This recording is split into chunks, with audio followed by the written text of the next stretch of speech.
Hi everyone and welcome back to Jamieology. My name is Jamie. And my name is Ryan. I'm from the YouTube channel College Crafts. And today we are building a coffee table that's like a farmhouse rustic style. I decided to partner with my boyfriend's channel, College Crafts, because we have done a lot of building projects on there. So if you're interested in DIY building projects, definitely check out that channel and like and subscribe. But let's get right into it.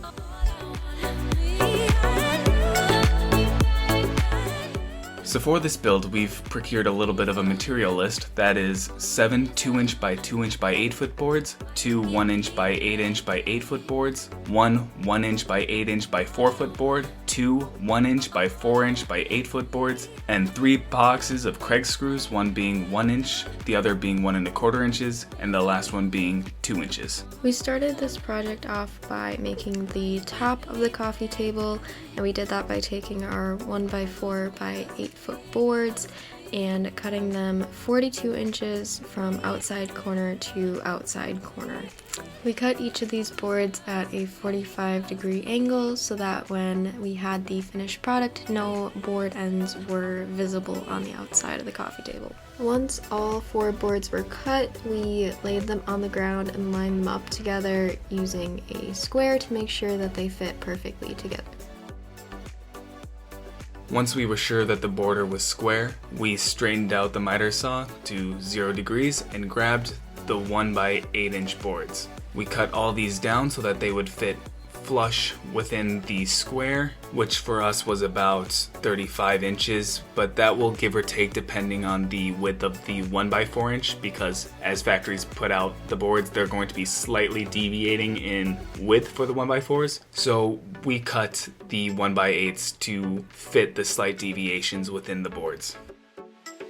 With all the boards cut, it was time to assemble the top of the coffee table, so we used our Craig tool, which we highly recommend because it hides all of your screws and makes it look nice and factory made almost for the top. We started by screwing together the frame and then made sure all the boards still fit inside the frame before screwing all of the inside pieces together. Using the Craig guide and a clamp, we took 2 of the 1 by 4 border pieces and we pre-drilled 2 holes into each side of the 1 by 4 border pieces. Then using some glue and some pressure, we screwed the border together, securing it into place, and then it was time to move on to screwing in the center into the border. To do that, we did this alternating pattern of 3-2, 3-2, where on one side the border had 3 pre-drilled holes, and on that same side, except with the middle piece, we had 2 pre-drilled holes,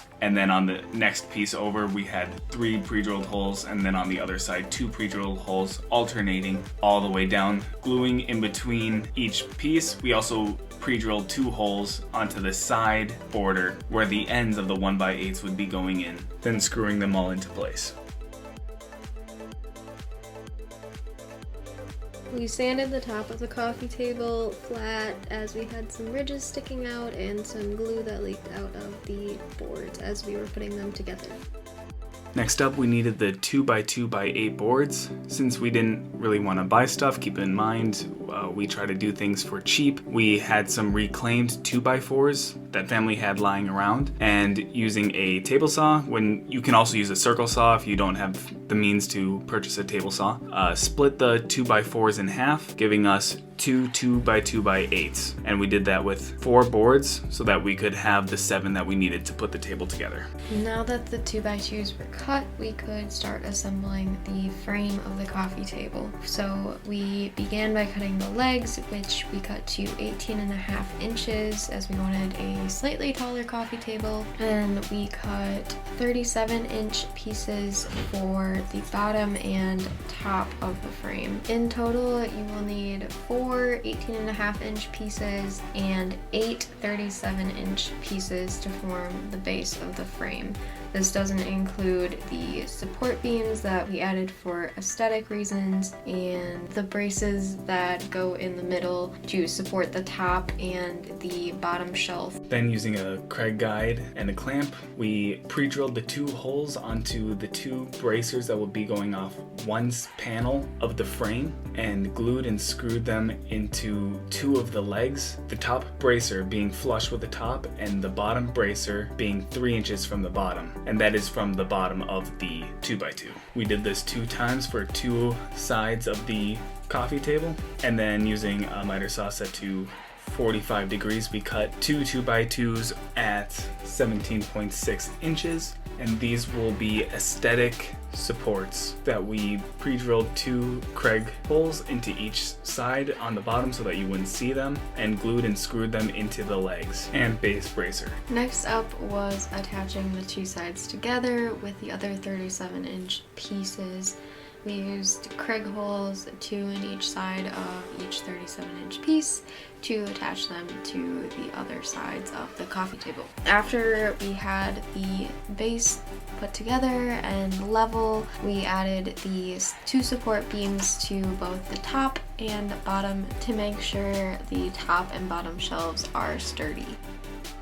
The next step was to make the bottom shelf of the coffee table. In order to do this, we found out that family had a spare piece of 1/4-inch plywood lying around, so we happily grabbed that. Our original plan was to make it out of pallets, but because this wood was going to be thrown away anyways and it looked fantastic, we decided to use this. So we put it on top of the table. Using a pencil, we sketched around the outside of the coffee table onto the piece of plywood, and using a circle saw, followed the line so that the plywood would be flush with the coffee table once it was set in. We then cut out a piece out of the middle of the plywood that we made for the coffee table. The line was directly where the middle of a brace is, so that when we are putting the plywood into place, both sides had something to rest on, and it could actually be slid into place without the issue of trying to go around the posts and notches that we had out for the legs and the aesthetic supports. We then marked off where the notches needed to be in the plywood and glued around the bottom braces, and using a staple gun stapled the 1/4-inch plywood into place.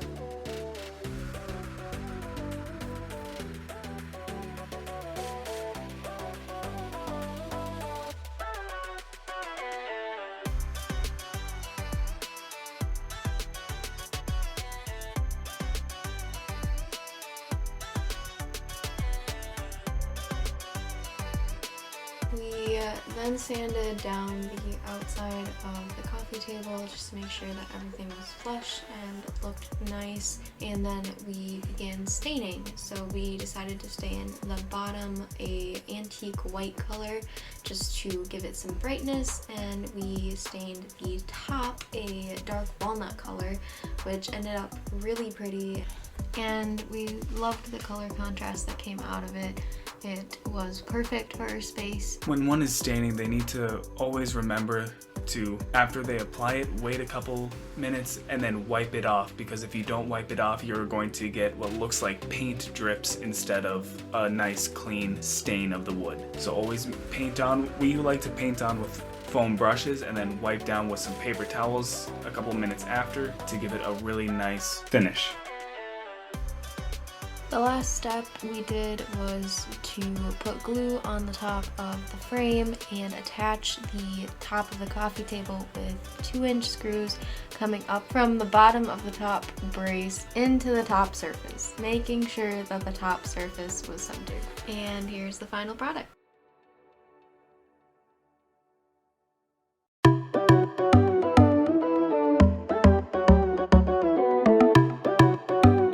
Well everyone, I hope you enjoyed the video. Be sure to like and subscribe. That would help us out a great deal. Be sure to like and subscribe to this channel as well.